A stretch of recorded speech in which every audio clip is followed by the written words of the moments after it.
नेपाल में जल सैलाब से तबाही हुई है। देखिए पहली तस्वीर जब चीन नेपाल बॉर्डर पर पहुंचा तूफान सैलाब, ये देख रहे हैं आप, ये चाइना और नेपाल के बॉर्डर की तस्वीर आप देख रहे हैं और बॉर्डर का गेट है। देखिए जरा, जब सैलाब आया है, जलजला सैलाब, पानी का सैलाब कहिए, जलजला कहिए इसे, ये नेपाल और चीन का बॉर्डर है।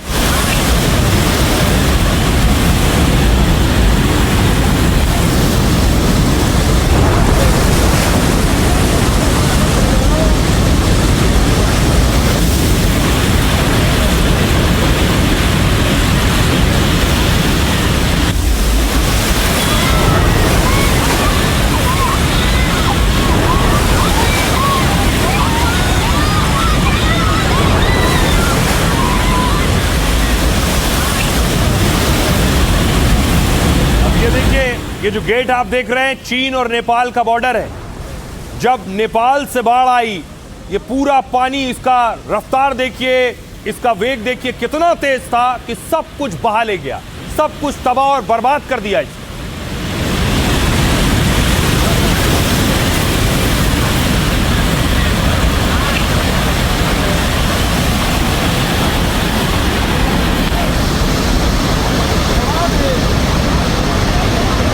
और उसके बाद देखिए बस स्टॉप था, बस डिपो, ये चाइना और नेपाल बॉर्डर है।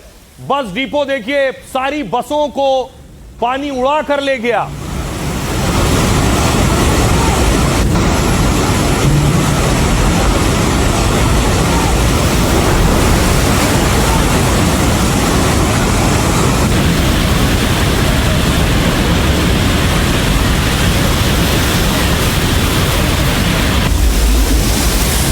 देख रहे हैं बस खड़ी है और पानी का बहाव देखिए जरा, इतनी तेज पानी आया है कि खिलौनों की तरह बस पानी में बहती हुई चली गई है।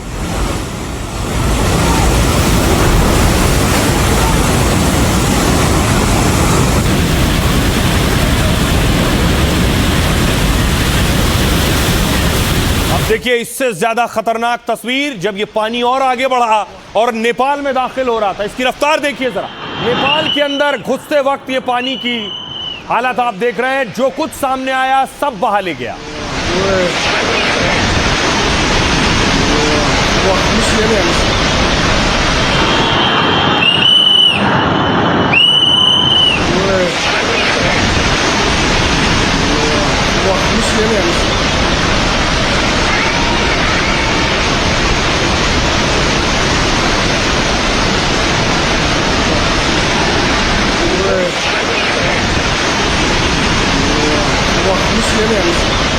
पानी देखिए और आगे बढ़ा तो नेपाल का ब्रिज आप देख रहे हैं अपने साथ ब्रिज को बहा ले गया है, पूरा ब्रिज बह गया है।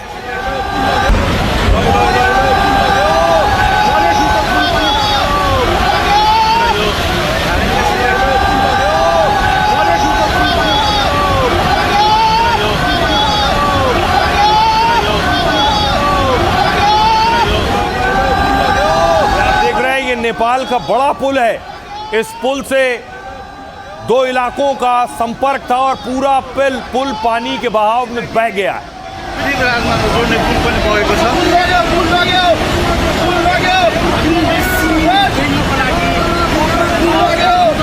और पुलों को तोड़ता हुआ जब ये पानी आगे बढ़ा तो देखिए घरों तक पहुंचा है। ये घर डुबो ले गया। ये कार जो आप देख रहे हैं, आगे गाड़ी खड़ी है, वैगनआर गाड़ी है, शायद पूरी गाड़ी को पानी अपने साथ बहा ले गया।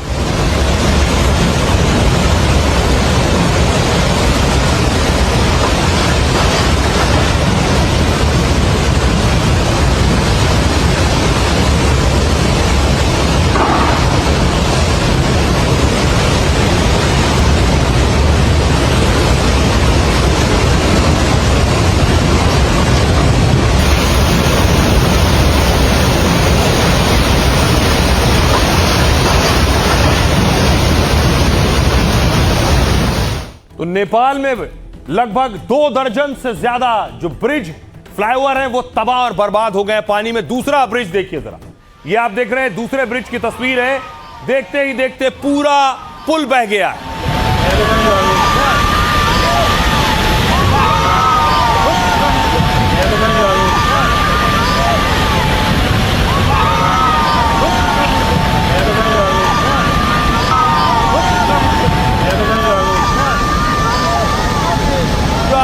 बहता चला गया पानी के बहाव में।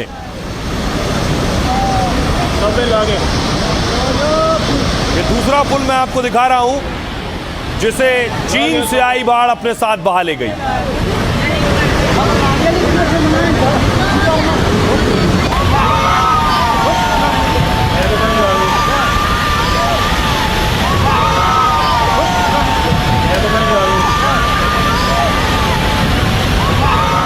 पुल बहा ले जाने के बाद देखिए हालात पानी और आगे बढ़े और ये जो घर आप देख रहे हैं इन घरों में तबाही आई, घरों को अपने साथ बहाया।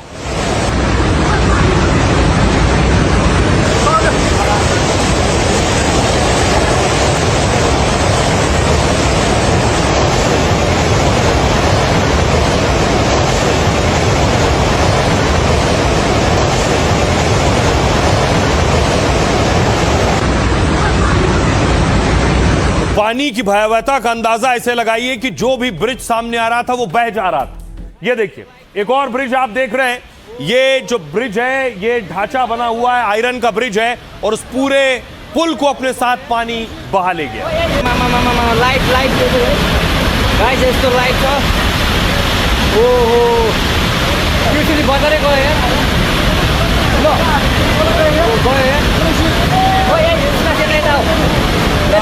पूरा पुल पानी में समा गया है। सोचिए वो मंजर, वो हालात क्या होंगे। आसपास जो लोग रहते हैं अपने घर के आगे देख रहे हैं पानी की ये तीव्रता, ये विकराल रूप।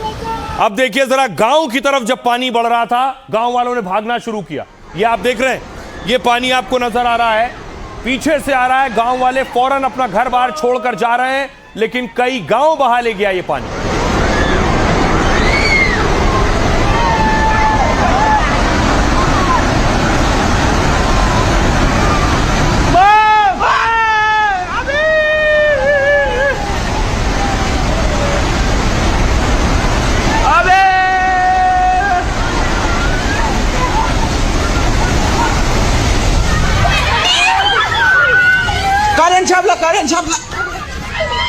अब आइए आपको बताऊं ये सैलाब आया कहां से।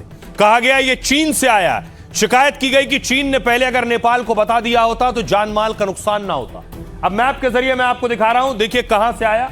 ऊपर के हिस्से में देखिए कहा गया चीन के इलाके में जो तिब्बत का हिस्सा है, ऊपर आपको ग्लेशियर लेक दिख रहा है, पीले रंग से लिखा हुआ। ग्लेशियर जो है ये ग्लेशियर फटे और उसके बाद ये आप देख रहे हैं ये जो भोटे कोशी नदी है, ये जो आप नदी देख रहे हैं ये भोटे कोशी नदी में सैलाब आया, इसका स्तर बढ़ा और इसने विकराल रूप लिया। ये नीचे उसके बाद चीन से, चीनी तिब्बत के हिस्से से नेपाल में दाखिल हुआ और नेपाल में नीचे आप देख रहे हैं रसुआ शहर में सबसे ज्यादा तबाही हुई है। तो काठमांडू के उत्तर में स्थित रसुआ जिले में बाढ़ आई है। यह इलाका तिब्बत से सटा हुआ है, चीन के साथ नेपाल के व्यापार मार्ग में आता है और पानी के तेज बहाव में चीन नेपाल फ्रेंडशिप ब्रिज बह गया है। यह रूट था इस बाढ़ का। अब आपको दिखाऊं चीन में भी बाढ़ आई हुई है। चीन के हालात देखिए जरा। पहले चीन में आई, अगर चीन चाहता तो नेपाल को बचा सकता था। यह आप देख रहे हैं चीन का ड्रोन व्यू, घर देख रहे हैं, चारों तरफ पानी पानी आपको नजर आ रहा है।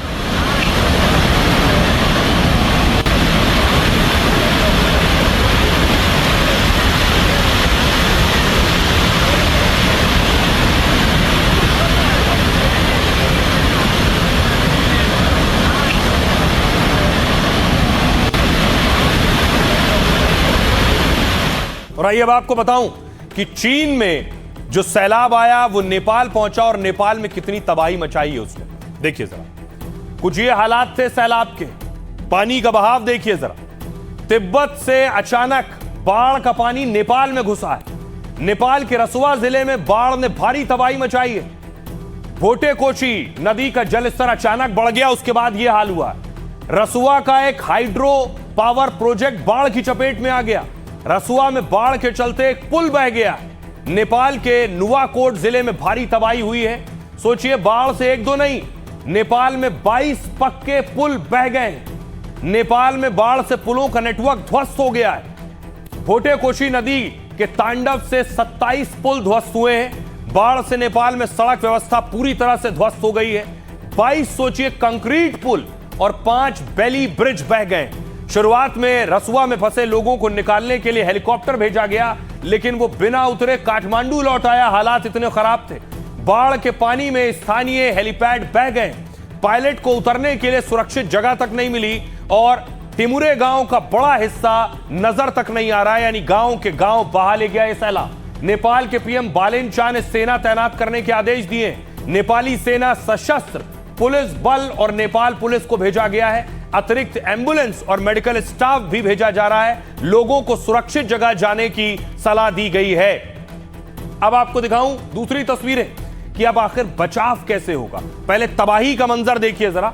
यह है तबाही का मंजर, आप देख रहे हैं। जहां तक नजर जाएगी आपको तबाही के निशान दिखाई देंगे। देखिए, घर मलबे में दब चुका है। जो मलबा पानी के साथ बहकर आया है, घरों की छत जो है वो जमीन पर आ गई है क्योंकि अंदर सब मलबा भरा है।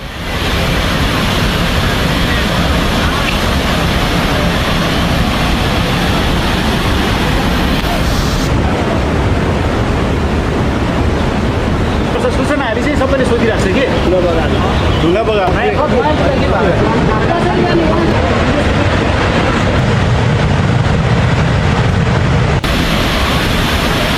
अब देखिए तबाही की ये तस्वीरें आपने देखी। ये देखिए, लोगों के घर बार तबाह हो गए। जो सिलेंडर पड़े हैं, लोग सिलेंडर उठा रहे हैं कि अब सब कुछ बह गया तो खाना कैसे बनेगा। तो सिलेंडर कम से कम उठा ले, गैस जला सके और खाना बना सके।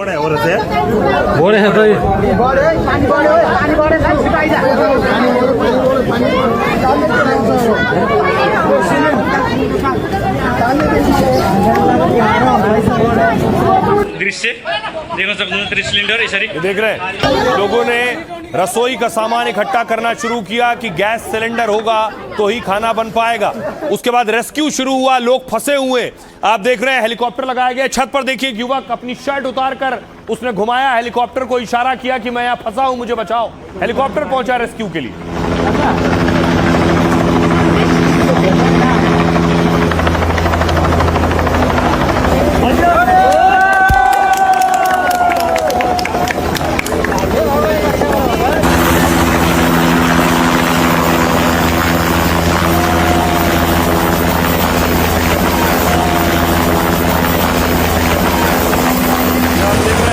अलग अलग जगह रेस्क्यू के लिए, बचाने के लिए हेलीकॉप्टर लगाए जा रहे हैं। लोग जहां तहां फंसे हुए हैं मलबे में, सैलाब के बीच, घरों की छतों पर। अब देखिए, जमीन पर भी ऑपरेशन चलाया जा रहा है जो बहुत मुश्किल है क्योंकि अभी भी मलबा लोगों के घरों में है, लोग दबे हुए हैं। जान माल का सही नुकसान का आकलन कर पाना इस वक्त मुश्किल है।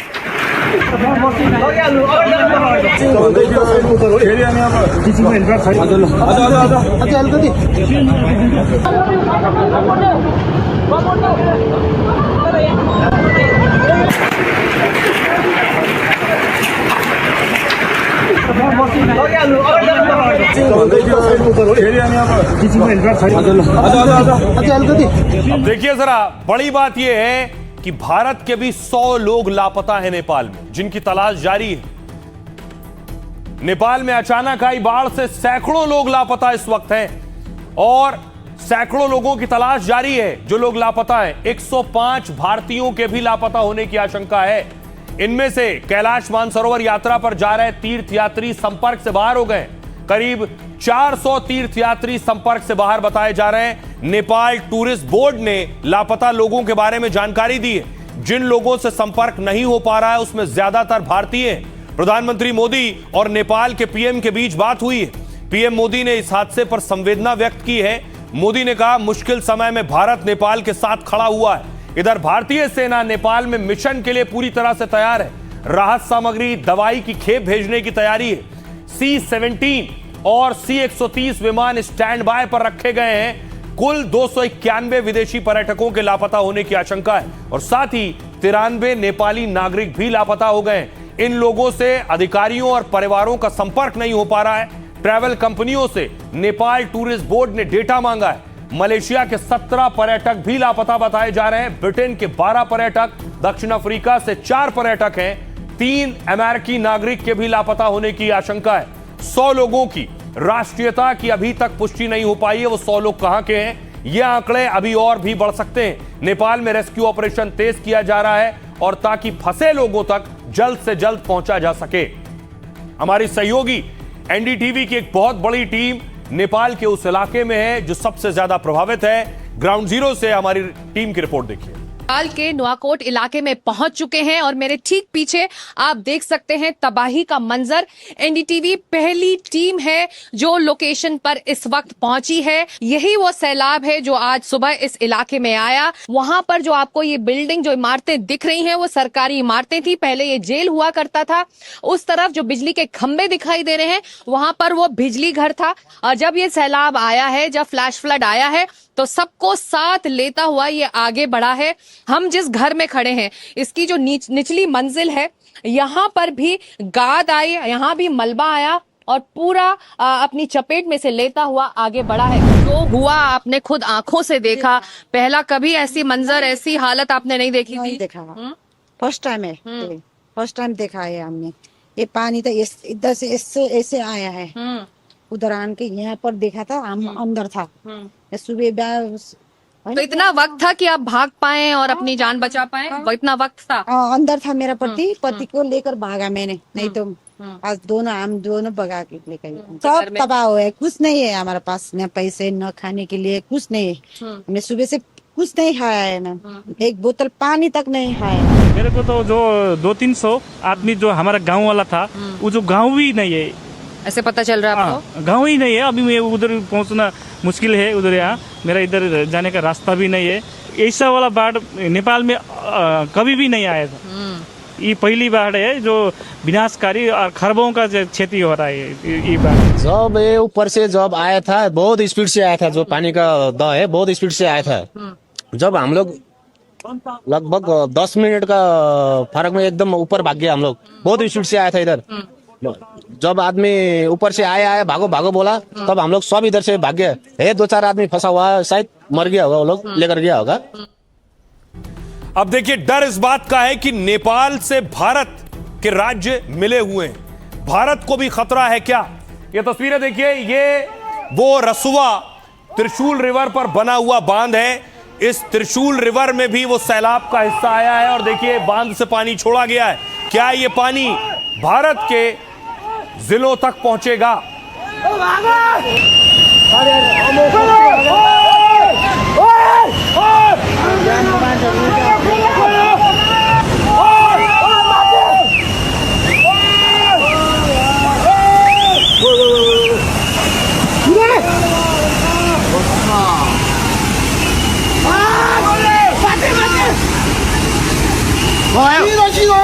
अब देखिए जरा, बिहार में अलर्ट हो गया। बिहार की तस्वीर आप देख रहे हैं। बिहार में बाकायदा अनाउंसमेंट किया जा रहा है, ऐलान किया जा रहा है, लोगों को हिदायत दी जा रही है किनारे इलाकों से हट जाएं। कैलाश नगर के ग्रामीणों को सूचित किया जाता है कि गंडक नदी में तेजी से पानी बढ़ने की आशंका व्यक्त की जा रही है। इसलिए सभी ग्रामीण अपने अपने घरों में सतर्क रहेंगे, कभी भी पानी बढ़ सकता है, और बच्चों को नदी किनारे नहीं आने देंगे। ठीक है, क्लियर है? तो सब अगल बगल जितना घर है उस सबको भी, जिसको नहीं मालूम है उसको जानकारी आप लोग दे दीजिए कि पानी एक बैग गंडक नदी में बढ़ेगा तेजी से, कि आपको भागने का मौका नहीं देगा। इसलिए पहले से सतर्क रहिए। तो बाकायदा प्रशासन अनाउंसमेंट कर रहा है, सतर्क रहिए। अब देखिए क्या बिहार में खतरा है। बिहार की 2 नदियां कौन कौन सी मैं आपको बताऊं।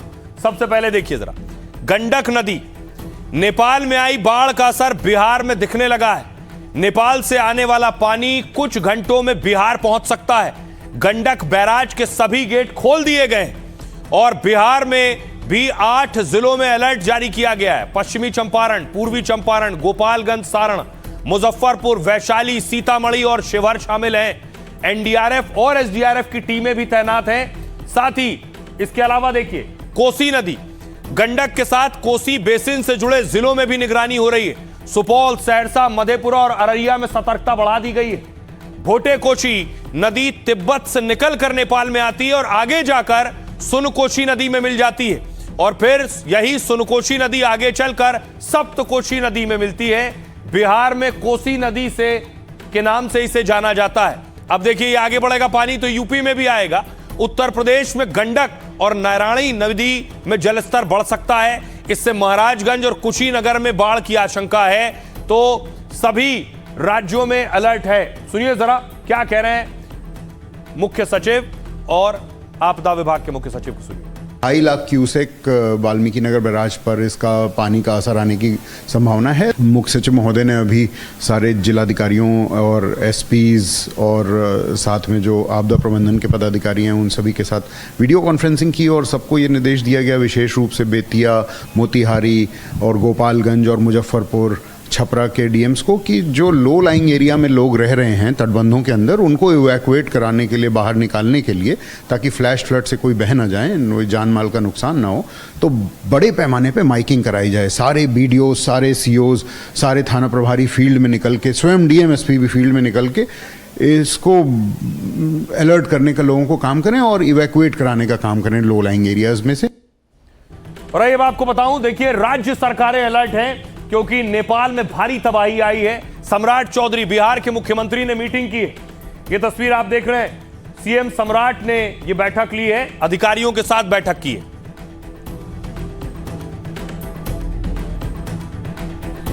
अब देखिए राज्य सरकारों की तैयारी क्या है। उनके राज्य तक ये बाढ़ का पानी अगर पहुंचेगा तो कैसे निपटना है। नेपाल में तबाही के बाद बिहार में हाई अलर्ट है। गृह मंत्री अमित शाह ने सीएम सम्राट चौधरी से बात की है। अमित शाह ने हर संभव मदद का भरोसा दिया है। एनडीआरएफ टीमों को तैयार कर दिया गया है। बिहार में आपदा प्रबंधन विभाग ने अलर्ट जारी किया है।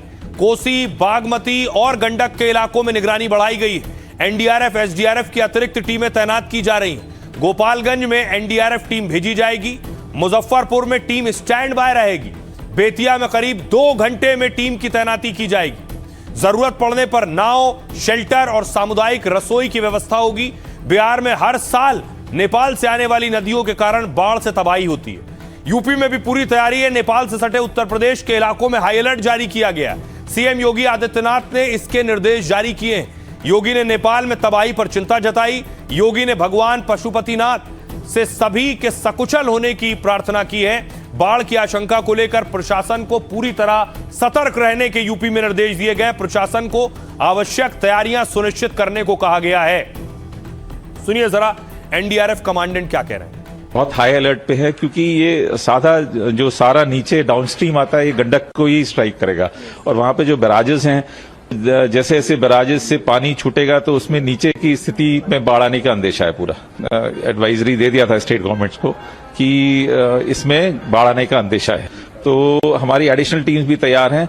जैसे जैसे जहां पे भी स्टेट गवर्नमेंट को लगेगा कि वहां पे एनडीआरएफ की जरूरत है तो एनडीआरएफ अपनी टीम डिप्लॉय करेगा। जो भी नाविक है, मछुआरे हैं, मवेशी वाले हैं, या खेतिहर जो भी हैं, सब लोगों को मना किया गया है कि आप लोग 48 घंटे तक निचले इलाके में नहीं जाएं, सावधानी पूर्वक रहें। और टोटल जो भी रिंग बांध है, रिंग बांध पे भी प्रशासन के द्वारा गश्ती बढ़ा दी गई है। जैसी सूचना प्राप्त है कि रात होते होते पानी गोपालगंज की सरहद में भी घुसेगा और इसीलिए हम समय रहते जिला प्रशासन सभी गांव वासियों को, पंचायत वासियों को सूचित कर रहा है कि निचले स्तर पे बांध के उस तरफ नहीं जाना है। जो 48 घंटे है वो बहुत सचेत रहने के लिए, घबराने की बात नहीं है। कोई भी ऐसा नहीं, इतना भी पानी नहीं आएगा कि पानी गाँव के अंदर घुस जाए, परंतु हाँ ये जरूर है कि पानी बहुत तेजी से आएगा, तो इसलिए अब खतरे वाली जगह पर नहीं जाना है। कुछ निचले इलाकों में हो सकता है पानी थोड़ी देर के लिए आए फिर वो निकल जाएगा। तो इसमें हम लोग यही कर रहे हैं कि हम लोगों ने सभी जो क्षेत्रीय पदाधिकारी हैं सबको मोबिलाइज कर दिया है। सब लोग निचले इलाकों में जा रहे हैं, लोगों से अपील कर रहे हैं कि जब अगर पानी बढ़ता है तो वो लोग जो ऊंचे वाले इलाके में आ जाएंगे अपने, और जैसे पानी निकल जाएगा फिर आगे वो लोग वापस जा सकते हैं। अत्यधिक मात्रा में जो है पानी आने की संभावना है, तो निचले इलाके में जो भी बसे हुए लोग हैं उनको जो है ऊंचे स्थान पे अपना कीमती सामान और पशु और स्वयं जो है अपने आप को विस्थापित करने हेतु जो है निर्देशित किया गया है। इसी क्रम में अभी जो है जायजा लिया जा रहा है कि कितना क्यूसेक पानी अभी वर्तमान में, और लगातार मॉनिटरिंग की जा रही है। अब सवाल यह है कि आखिर ये तबाही कैसे आई। बताया जा रहा है क्या ग्लेशियर के जरिए तबाही आई, ग्लेशियर फटा और सैलाब आया। देखिए कैसे ग्लेशियर फटते हैं। विशाल आकार के गतिशील बर्फ को ग्लेशियर कहते हैं। यह भारी बर्फ अपने वजन और गुरुत्वाकर्षण के कारण नीचे गिरती है। यह ठंडे इलाकों में कई सालों तक बर्फ के जमने से बनता है। नेपाल के रसुआ में 24 घंटे में 7 मिलीमीटर तक बारिश हुई, मतलब बारिश की वजह से अचानक बाढ़ नहीं आई। शक है कि तिब्बत में ग्लेशियर झील फटने से तबाही मची। झील फटने से अचानक पानी भोटेकाशी नदी में आ गया। भोटेकाशी बेसिन में 122 ग्लेशियर झीलें हैं। कौन सी झील फटी इसकी अभी पुष्टि नहीं हुई है। सैटेलाइट इमेज और तकनीकी जांच से पता लगाया जा रहा है। ग्लेशियर झील के सामने बर्फ, मिट्टी, पत्थर और मलबे जैसी संरचना होती है। यह प्राकृतिक बांध की तरह ग्लेशियर झील को रोके रहते हैं, लेकिन जैसे ही यह बांध कमजोर पड़ जाता है या टूट जाता है, झील का पानी अचानक नीचे की ओर बहने लगता है। इसे ही ग्लेशियर झील फटने से बाढ़ का आना कहते हैं। अब सुनिए, बिहार और उत्तर प्रदेश में भी अलर्ट है। क्या कह रहे हैं वहां के नेता और मंत्री। एकदम उस पर पूरी तरह हाई लेवल टीम गठन कर दिया गया है। चीफ सेक्रेटरी, डीजीपी इसको मॉनिटरिंग कर रहे हैं और तुरंत मैं भी इसको बैठक कर रहा हूँ। जरूरत पड़ा तो मैं स्वयं भी वाल्मीकि कर जाऊंगा। स्थिति तो थोड़ी कठिन है, लेकिन अभी का जो अनुमान है पानी आने का, वो हम लोगों के हिसाब से स्थिति को हम लोग नियंत्रण से बाहर नहीं जाने दें। 2.5-3 लाख आने की संभावना है। उस हिसाब से सतर्कता के सभी काम हम लोगों ने कर लिए हैं। जी हाँ, अभी हम बैठक कर रहे हैं, तो जो भी हमारी कोशिश रहेगी कि जल्द से जल्द हम बाढ़ अगर आए तो तुरंत हम उनको सहायता दें और जो भी जरूरतमंद है उन तक हम पहुँचें। जिन राज्यों में या जिन क्षेत्रों में कहीं भी बाढ़ की स्थिति बनी है, पहले भी या जो अभी बनी हुई है, जैसे बिहार में बाढ़ की स्थिति बनी हुई है, या आगे भी कोई बाढ़ की चपेट में आएगा तो पूर्ण रूप से उसको सहयोग किया जाएगा। सभी क्षेत्रों में एनडीआरएफ की टीम तैयार है। उनको पता है कि प्रत्येक वर्ष ये चीज होता है, तो उसके रोकथाम के लिए आखिर सरकार कदम क्यों नहीं उठाती है। मतलब जब लोगों को परेशानी हो, आम जन को जब परेशानी प्रत्येक वर्ष उठाना पड़ता है, अगर सरकार थोड़ी तैयार रहे तो बाढ़ से पहले उनको दिक्कत नहीं होगा और उनको सुरक्षित स्थानों पे ले जाकर के और उनके रहने उनके जैसे बहुत सारे जो ग्रामीण है गांव में अगर देखा जाता है तो उनके जानवर भी होते हैं, उनके भी शिफ्ट किया जा सकता है। लेकिन सरकार को इससे कोई लेना देना नहीं है।